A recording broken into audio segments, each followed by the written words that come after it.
This video sponsored by BuyMode shopping app. BuyMode e-shopping application is one of the online shopping app now available on Play Store and App Store. Hi friends, இன்றைக்கி நம்ம railway RRB group D examination நோட்டிஃபிகேஷனை பற்றி பார்க்க போகிறோம். இதில் பார்த்தீங்க அப்படின்னா ரயில்வேயில் வேலை செய்யணும் அப்படின்னு ஆசைப்படுற எல்லாருக்குமே இது ஒரு மிகப்பெரிய சான்ஸ். ஸோ இதை பார்த்தீங்கன்னா நோட்டிஃபிகேஷன் விட்டுருக்காங்க. Government of India, ministry of railway. Requirement of various post level 1 of 7th CPC pay matrix.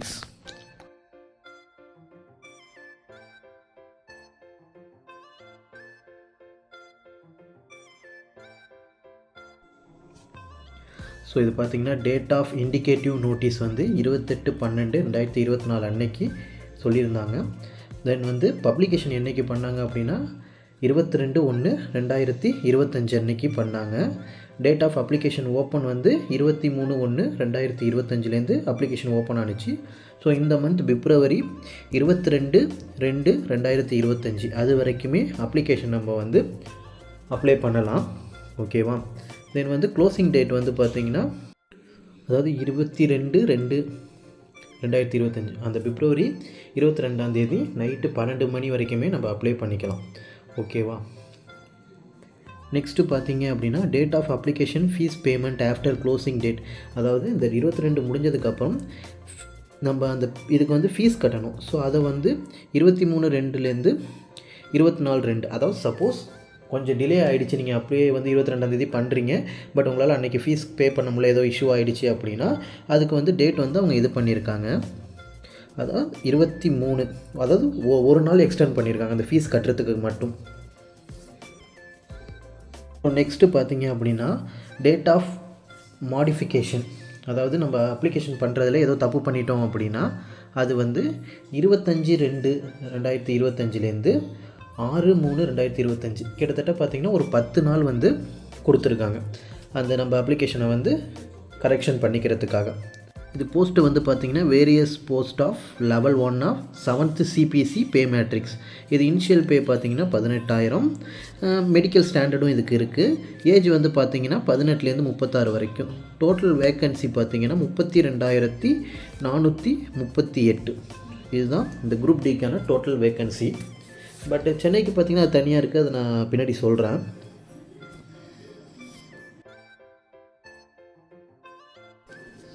So இதில் பார்த்தீங்கன்னா அப்ளிகேஷனில் வந்து நிறையா டீட்டெயில் கொடுத்துருக்காங்க. நான் இம்பார்ட்டன்ட் ஆனது மட்டும் நான் உங்களுக்கு சொல்கிறேன். ஸோ நெக்ஸ்ட்டு பார்த்தீங்கன்னா மெடிக்கல் ஸ்டாண்டர்ட் பார்த்தீங்க அப்படின்னா இந்த குரூப் டியை பொறுத்த வரைக்கும் அதிகபட்சம் A2 ஸ்டாண்டர்ட் ஒரு சில போஸ்ட்டுக்கு இது பண்ணுவாங்க. ரொம்ப கம்மி அப்படின்னு பார்த்தீங்கன்னா C3 மெடிக்கல் ஸ்டாண்டர்ட் வந்து இது பண்ணுவாங்க. இதிலே பார்த்திங்கன்னா A2, A3, B1, B2, C1, C2 அதேமாரி ஒவ்வொரு போஸ்ட்டுக்கான மெடிக்கல் வந்து அந்தந்த போஸ்ட்டுக்கு தனித்தனியாக இருக்குது. ஸோ நெக்ஸ்ட்டு பார்த்திங்கன்னா ஏஜ் லிமிட். இந்த போஸ்ட்டுக்கு பார்த்திங்க அப்படின்னா 18லேருந்து 33 வயசு வரைக்கும் இருக்கலாம். பட் இந்த கொரோனானால் ஒரு 3 இயர் எக்ஸ்டெண்ட் பண்ணியிருக்காங்க. அதனால் 18லேருந்து 36 வயசு வரைக்கும் உள்ள எல்லாருமே எலிஜிபிள். நெக்ஸ்ட்டு பார்த்தீங்க அப்படின்னா கம்யூனிட்டி வைஸ் அவங்க ஒவ்வொருத்தவங்களுக்கும் இன்னும் கொஞ்சம் இயர் வந்து எக்ஸ்டெண்ட் பண்ணியிருக்காங்க. ஓபிசி பார்த்தீங்க அப்படின்னா 3 இயர் எக்ஸ்டெண்ட் பண்ணியிருக்காங்க. SC ST கேட்டகரிக்கு பார்த்தீங்கன்னா 5 இயர் வந்து எக்ஸ்டெண்ட் பண்ணியிருக்காங்க. எக்ஸ் சர்வீஸ் மேனு அவங்களுக்கெல்லாம் பார்த்தீங்க அப்படின்னா 6 இயர் வரைக்குமே, அதாவது ஓபிசி கேட்டகரியில் 6 இயர் வரைக்குமே அவங்களுக்கு எக்ஸ்டெண்ட் பண்ணியிருக்காங்க. SC ST அதாவது எக்ஸ் சர்வீஸ் மேனில் SC ST கேட்டகரி பார்த்திங்கன்னா 8 இயர்ஸ் வரைக்குமே அவங்களுக்கு வந்து எக்ஸ்டெண்ட் பண்ணியிருக்காங்க. ஸோ அதேமாரி பார்த்திங்கன்னா ஒவ்வொருத்தவங்களுக்குமே ஒவ்வொரு கம்யூனிட்டி வைஸ் அவங்களுக்கான ஏஜ் ரிலாக்ஸேஷன் வந்து அதிகமாகும்.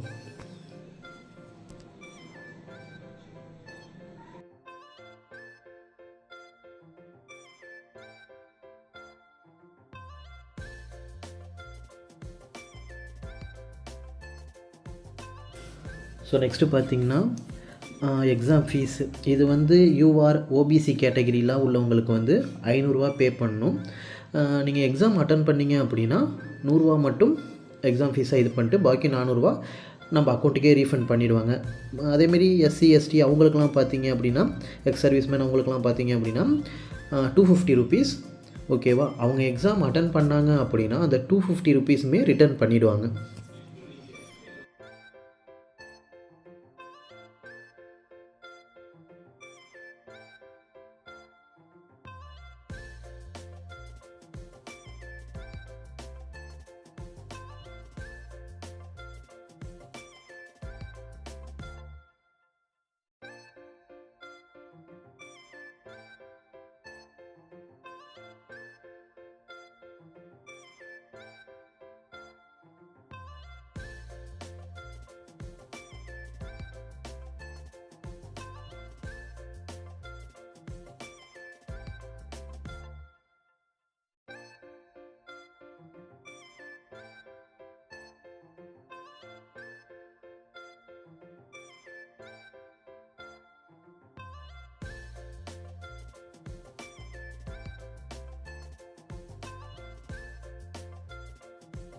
ஸோ நெக்ஸ்ட்டு பார்த்தீங்க அப்படின்னா, ஃபஸ்ட்டு சிபிடி அப்படிங்கிற கம்ப்யூட்டர் பேஸ்டு டெஸ்ட்டு தான் நடக்கும்.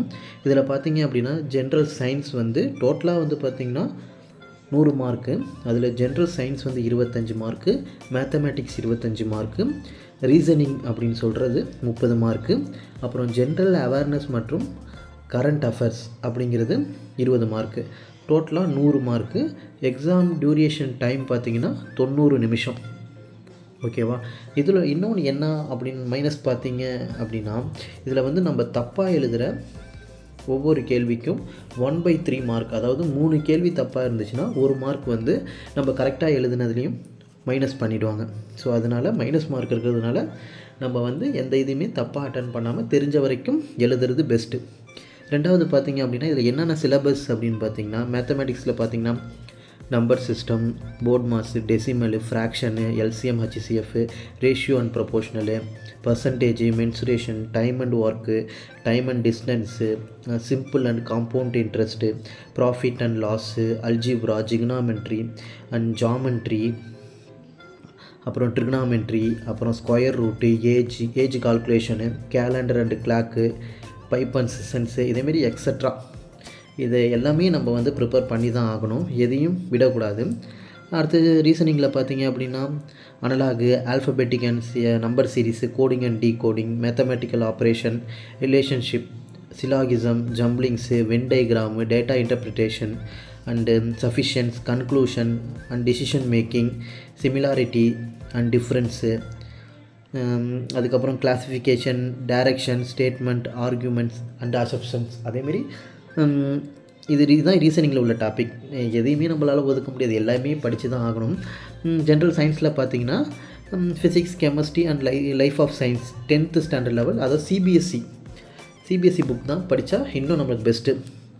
அப்புறம் ஜென்ரல் அவேர்னஸ் அண்ட் கரண்ட் அஃபேர்ஸை பார்த்தீங்க அப்படின்னா science and technology, sports, culture, personality, economics, polity and other any subject ஆனால் இம்பார்ட்டன்ட். அதாவது கரண்ட் அஃபேர்ஸ்னால் இப்போ ரீசெண்டாக நடந்த லாஸ்ட்டு ஒரு 1 இயர், ஒரு 1.5 இயர்ஸ் உள்ளதை நம்ம படித்தாலே நமக்கு போதும். ஓகேவா, நெக்ஸ்ட்டு பார்த்தீங்கன்னா இதில் வந்து 2 விதமான டெஸ்ட் இருக்குது. ஒன்று வந்து சிபிடி, ஃபஸ்ட்டு எக்ஸாம் அட்டன் பண்ணிட்டு அதில் நம்ம பாஸ் ஆகிட்டோம் அப்படின்னா பிஇடி அப்படின்னு சொல்லுவாங்க ஒரு எக்ஸாம், அதாவது ஃபிசிக்கல் எஃபிஷியன்ட் டெஸ்ட். இந்த டெஸ்ட்டுக்கு வந்து மேல் கேண்டிடேட்டாக இருந்தீங்க அப்படின்னா ஒரு 35 கிலோ ஒரு மணல் மூட்டையை தூக்கிட்டு 2 நிமிஷத்துக்குள்ளே 100 மீட்டர் டிஸ்டன்ஸ் நம்ம போகணும். அடுத்தது ரெண்டாவது, இதுவே ஃபீமேலாக இருந்தீங்க அப்படின்னா 20 கேஜி மூட்டையை தூக்கிட்டு 2 நிமிஷத்தில் அதே 100 மீட்டர் போகணும். அடுத்தது இது முடித்ததுக்கப்புறம் 1 கிலோமீட்டர் வந்து 4.15 நிமிஷத்தில் பாய்ஸ் ஓடணும். அது கேர்ள்ஸ் பார்த்தீங்க அப்படின்னா 5.40 நிமிஷத்தில் அவங்க ஓடணும். ஸோ இதில் நீங்கள் அந்த ஃபஸ்ட்டு 20 கேஜியோ 35 கேஜியோ தூக்கிட்டு போகிறப்ப ஒன்ஸ் நீங்கள் அந்த 25 கேஜியோ இல்லை 35 கேஜி 20 கேஜி கீழே போட்டிங்க அப்படின்னா திருப்பி உங்களுக்கு சான்ஸே கிடையாது, அப்படியே உங்களை எலிமினேட் பண்ணி வெளில அனுப்பிடுவாங்க. ஸோ பி கேர்ஃபுல்லாக இருக்கணும். ஓகேவா, நெக்ஸ்ட்டு ஒரு கிட்டத்தட்ட அது எப்படி இருந்தாலும் எக்ஸாம் பார்த்தீங்கன்னா எனக்கு தெரிஞ்சு மே இல்லை ஜூலை அந்த டைமில் தான் வரும். ஸோ நல்லா ப்ராக்டிஸ் பண்ணாலே ஈஸியாக இந்த பிஇடியை நம்ம வந்து கிளியர் பண்ண முடியும்.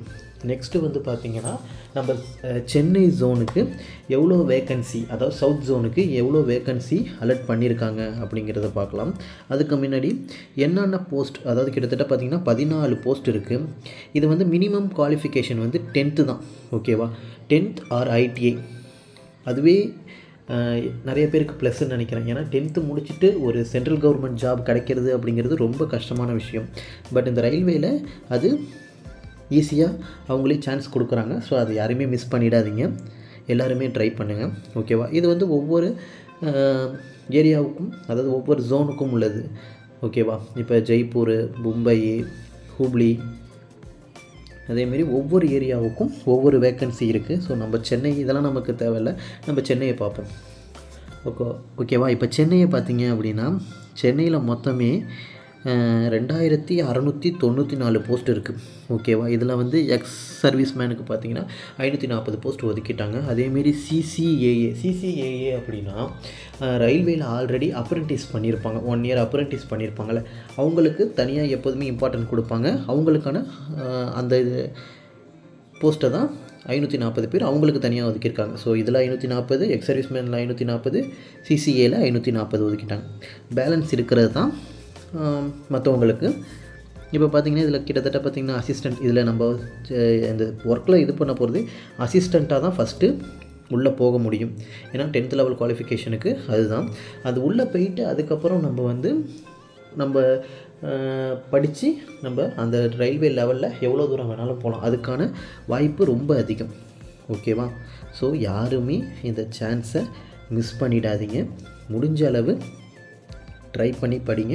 கிட்டத்தட்ட ஒரு 4 மாதம் கேப் கண்டிப்பாக இருக்கும். ஸோ ஃபோக்கஸாக படிச்சிங்க அப்படின்னா கண்டிப்பாக உங்களுக்கு ரயில்வேயில் ஜாபு 100% கன்ஃபார்ம். ஓகேவா, ஸோ யாரையுமே மிஸ் பண்ணிடாதீங்க. அவ்வளோதான் என்னால் சொல்ல முடியும். ஸோ சென்னை அதுவும் இல்லாமல் நம்ம இதில் ஒன்ஸ் நம்ம உள்ளே போயிட்டோம் அப்படின்னா நமக்கு தெரிஞ்ச ஏரியா பக்கத்துலேயே நமக்கு வேலை கிடைக்கிறதுக்கு நிறையா சான்ஸ் இருக்குது.